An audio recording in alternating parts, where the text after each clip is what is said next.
Nahulog at tumama ang kargang container van ng isang trailer truck sa isa pang truck sa Andas Circle sa Maynila. Kaya ang karaniwang bigat ng traffic doon lalo pang lumala.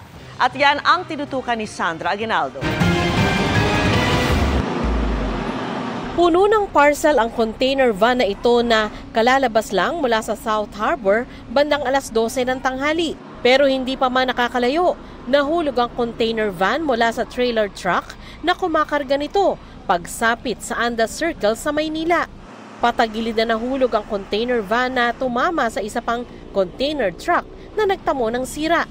Paliwanag ng driver, binangga po ako ng motor sa bumper, iniwasan ko siya para hindi siya matamaan ng pailalim. Tumama yung gulong ko doon sa may malaking bato doon, kaya nalaglag yung aking container. Iniimbestigahan ng Manila Traffic and Parking Bureau kung bakit natanggal ang container mula sa truck nang umiwas ang driver sa motorsiklo. Hindi po kasi na-lock yung pinaka-pin. May pin po kasi yan, may mga lock. Sa loob po kasi bawal silang magbuwaba ang driver. Kaya pagdating sa labas, dito nila nilalak yung pin niya. Pananagutan po ng driver yan, mapapasok po yan sa reckless driving. Natanggal po yung isang lock, ayun po. Bumitaw po yung isang lock na tangay po nung pinakangkuan ng container. Nagpadala ng isang crane truck ang MMDA pero naging pahirapan ang pag-aangat sa container van na hindi bababa sa 24 na tonelada ang bigat. Yun nga lang po, due to technical problem, especially dyan po sa container na yan na meron na pong lamat, so hindi po kakayanin ng isang crane natin. Kaya naman 2 crane truck na ng MMDA ang ginamit. Dahil sa aksidente, ang dati ng traffic na Andas Circle na daanan ng mga truck mula sa North at South Harbor, wala na halos galawan ngayong hapon, lalo na nung pumasok ang rush hour. Medyo malaki po ang traffic na naidulot po nito, especially iba't ibang masasakyan dumadaan. Pasado alas 5 ng hapon dumating ang ikalawang crane truck ng MMDA para tumulong na maiangat ang container van at maisakay sa truck. 5:56 p.m. ganap nang nakaalis ang truck sa lugar. Para sa GMA Integrated News, Sandra Aguinaldo, nakatutok, 24 oras. Pinalaga ng Philippine Coast Guard ang pinakabagong insidente ng pangaharas ng China sa mga mangingisdang Pilipino sa Sabina Shoal. Tiniyak din nilang hindi ito inabandona kahit sabi ng ilang mangingisda, walang puwersa ng PCG sa lugar. Nakatutok si Joseph Moro. Kinumpirma ng Philippine Coast Guard ang pangharas ng China Coast Guard sa mga Pilipino mangingisda na papasok sana sa Sabina Shoal o Escoda Shoal nitong Oktubre. Ayon sa affidavit ng mga mangingisda sa Coast Guard, October 8, nung umalis sila mula sa Quezon, Palawan para pumunta sa Escoda. Pagdating ng October 9 ng madaling araw, binusinahan na sila ng China Coast Guard Vessel 4108 at nilapitan ng barko nila. Binabaan din sila ng speedboat. Nagwangwang paa nila ang China Coast Guard kaya natakot sila at nag-iba ng direksyon. Para di masayang ang gastos sa paglalayag sa kalapit na Iroquois Reef o Rosal Reef sila nagbabad mula October 10. October 17 ay nagtangka ulit sila na pumunta ng Sabina Shoal. Pero habang papunta ay may nakita silang barko ng Chinese Navy. Malapit sa Sabina Shoal, nilapitan ulit sila ng China Coast Guard. Binawala mga isda doon kaya natakot at bumalik sa Quezon, Palawan. Pinalaga ng PCG ang insidente. Ang Sabina Shoal or Escoda Shoal falls within our own exclusive economic zone. There's no reason for the Chinese Coast Guard to claim na ang mga mangingisdang Pilipino ay walang karapatan na pumasok dito.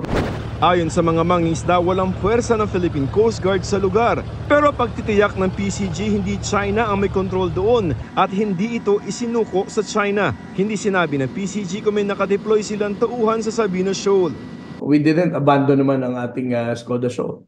Ang mga Coast Guard vessels natin ay nakakapunta pa rin naman dito. The entire West Philippine Sea is a very vast waters. There are areas na there's a possibility na ang Coast Guard vessel natin ay nasa gawin ng Pag-asa or nasa Lawa or nasa Likas. Sa tala naman ng Philippine Navy sa buong buwan ng Oktubre, 15 barko ng China Coast Guard at 14 na barko ng People's Liberation Army Navy ang dumaan sa mga okupadong features ng Pilipinas tulad ng Bajo de Masinloc, Sabina Shoal, Julian Felipe Reef at Iroquois Reef. Sa kabila niyan, tiniyak ng AFP na naka-alerto sila at handang protektahan ang seguridad at karapatan ng mga Pilipino hindi lamang sa West Philippine Sea kundi sa buong Pilipinas. Para sa GMA Integrated News, Joseph Morong, nakatutok 24 oras. Pinakawalan ng walang piyansa ang 41 sa mga dayuhang inaresto sa ni-raid na BPO company sa Bataan. Isa sa tumayong garantor nila, isang congressman. Tinutukan niya ni June Veneracion. Sa raid ng PAOK o Presidential Anti-Organized Crime Commission sa Central 1 Bataan noong nakarang buwan, daang-daang Filipino at Banyaga ang naaresto. Pero sa utos ng Bureau of Immigration, 41 foreigner ang pinakawala noong November 7 nang walang piyansa. Para magawa yan, tumayong garantor si Bataan Congressman Albert Garcia at ang spokesperson ng Central 1 Bataan. It's more difficult than just paying cash bail because when you release them under recognizance, you are taking responsibility for them. In fact, pinag-isipan namin yan mabuti ni Congressman Albert Garcia and myself because, we have to make sure that they are, kaya ngayon nakakustody sila sa amin. Pero bago garantihan ni Garcia ang 41 dayuhan, tiniyak umano nilang malinis ang record ng mga ito. Anila, pananagutan din nila kung may makatakas o anuman ang mangyari. Walang intervention. There is no form of influence to be able to do this. There is no payment or whatever it is na pinapalabas. Sinusubukan pa namin kunan ng pahayag si Congressman Garcia. Nagpahayag din ng suporta sa ni-raid na Central 1, ang Authority of Freeport Area of Bataan, isang attached agency ng Office of the President. Pahayag nito, walang nakitang problema sa Central 1 sa regular inspection ng iba't ibang ahensya ng gobyerno. Dagdag nito, mahalaga ang ambag ng Central 1 sa ekonomiya at nagbibigay hanap buhay sa mahigit 1,000 empleyado na karamihan ay mga Filipino. Pero nanandigan ng PAOK na sangkot sa illegal na aktibidad ang Central 1. Lumabas pa umano sa background investigation nila na 4 na foreigner na empleyado nito ang may criminal record sa iba't ibang bansa. May mga record ng scamming, human trafficking, tsaka drug. So, ang nakita namin dito, yung operation nila doon, parang nag-hire sila nang di nila chinecheck mabuti yung mga background nitong mga workers nila doon. Para sa GMA Integrated News, June Veneracion, nakatutok 24 oras.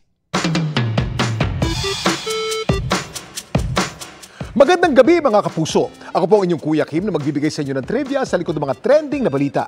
Abot langit ang pag-aalala ng isang babaeng nagpapalipad ng drone sa Iloilo nang may bigla raw nag-video bomb sa kanya. Isang agila? Ito ang makapigil hiningang bird's eye view ng Pan de Azucar Island sa Concepcion, Iloilo. Nakuha ni Maymay. Pero pigil hininga raw siya nang biglang may nag-video bomb sa kanya. Isang agila? Pag 180 na, doon ko na-notice na parang may object. Nakita ko yung ibon. Ang ibon tila nagbabadya pang aatakihin ng drone. Ilalim sa, and then ako sa sobrang kaba, kasirain yung drone. Nalataranta na talaga ako. Pag-aamin ni Maymay, first time pa lang daw niyang magpalipad ng drone. Nagpalipad ng drone yung boyfriend ng cousin ko. Pinahiram niya ako ng kanyang drone na ginaguide niya ako. Makalanding pa kaya ng ligtas ng pinapalipad na drone ni Maymay? At anong ibon naman kaya ang tila naki-video bomb sa kanya? Kuya Kim, kailan nga ba unang na-develop at pinalipad ang unang drone? Kuya Kim, ano na? Kuya Kim, ano na? Ang mga drone na tinatawag ng UAV o Uncrewed Aerial Vehicle, isang aerial vehicle na walang nagmamaneho. Maaari itong makontrol sa pamamagitan ng computer o remote. Ang unang nag-develop ng drone ay ang scientist na si Nikola Tesla noong 1898. Tinawag niya itong teleautomaton. At alam niyo ba na dinevelop ito para sa isang military mission? Samantala ang drone naman daw na pinapalipad ni Maymay, agad daw niyang pinaubaya sa nobyo ng kanyang pinsan na isang legit drone operator. Yung nagpa-uwi ng drone pabalik, grabing tramming namin. Sinunod ng ibon yung drone hanggang sa bahay. at tigtas naman daw itong nakalanding. Pero anong ibon kaya ang nakaengkwentro ng drone na pinalipad ni Maymay? Ayon sa isang ornithologist o eksperto sa mga ibon, ang muntik ng dumali sa drone ni Maymay ay isang white-bellied sea eagle. Di tulad sa Philippine eagle na nakikita lamang sa ilang isla sa bansa, ang mga white-bellied sea eagle ay nakikita sa buong Pilipinas. Madalas itong nasa mga baybayin. Hindi rin ito nanganganib, di gaya ng ating pambansang ibon. Ang white-bellied sea eagle naman sa drone footage, maaaring immature o bata pa raw. Na-curious lang ito sa itsura at tunog ng drone kaya nilapitan niya ito. Samantala, para malaman ang trivia sa likod ng viral na balita, i-post o i-comment lang, #Kuya Kim. Ano na? Laging tandaan, kimportante ang may alam. Ako po si Kuya Kim at sagot ko kayo, 24 oras. Tinatawagan ang mga certified tito at tita, lalo kung alam nyo ang katagang COD o kung tawagan na ngayon ay Christmas on Display. May ganyan na ring ma-enjoy sa Quezon City Hall grounds para sa bagong henerasyon. Silipin natin yan at iba pang mapapasyalan doon sa live na pagtutok ni Mark Salazar. Mark! Mga kapuso, Vicky, isa na naman Paskong pasyalan idea ang binuksan ngayong gabi lang dito sa Quezon City. Ang liwanag para sa lahat.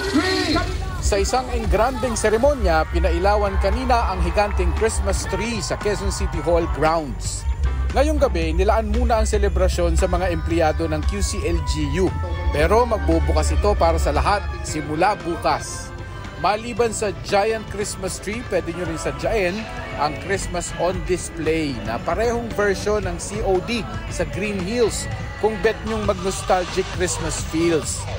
Kung food tripping ka naman, may pila ng mga stall dito ng pagkain at mga mabibiling gamit pang sarili o regalo sa Christmas Night Market. Dala ng nakakahawang spirit of Christmas ng lugar, kaya siguro maganda rin ang outlook sa Pasko ng mga nakausap namin. Bakit masaya ang Pasko ng pamilya? Kasi sama-sama kami! Magkakasama kami! Kaya sobrang... Yes po! Yes po! Magkakatrabaho pero iisang pamilya. Nang nagigising ka ng masaya araw-araw. Blessing yun. Yan ang this year, the whole year. Sa buong buhay ko, yun. Yun ang laging blessing.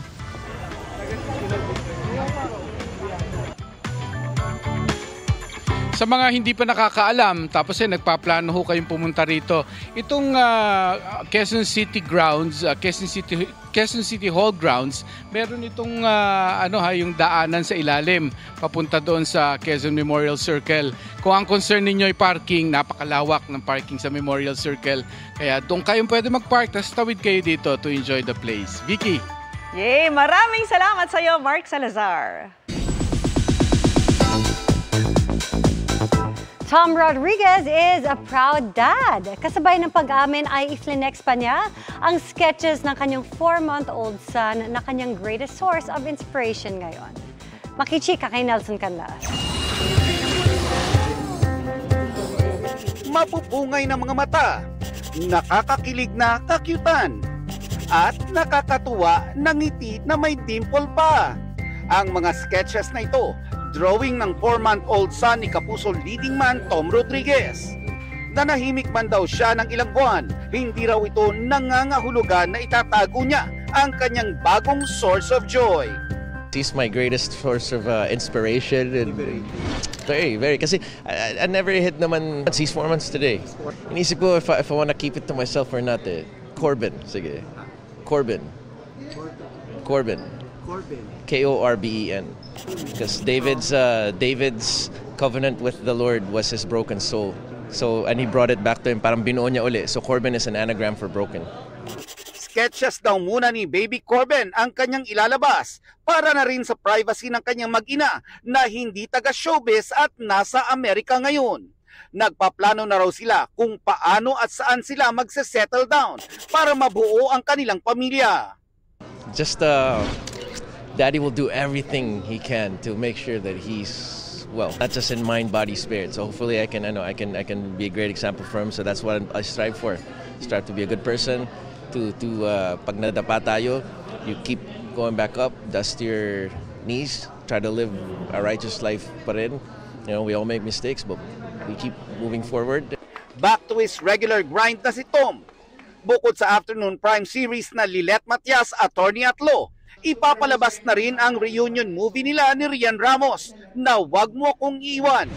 Our last one was 2014 pa, kaya we're so excited. It's so peculiar because you're essentially the same but different people. Parang years have passed, so much has changed, and yet at the same time, something always remains. Nelson Canlas, updated sa Showbiz Happening. And that's my chika this Tuesday night. Ako po si Iya Arellano. Miss Mel, Miss Vicky Emil. Salamat sa iyo, Iya. At yan ang mga balita ngayong Martes. Mga kapuso, 43 days na lang, Pasko na. Ako po si Mel Tiangco. Ako naman po si Vicky Morales para sa mas malaking misyon. Para sa mas malawak na paglilingkod sa bayan, ako po si Emil Sumangil. Mula sa GMA Integrated News, ang News Authority ng Pilipino, nakatuto kami 24 oras. Sama tayo, ganito ang gusto.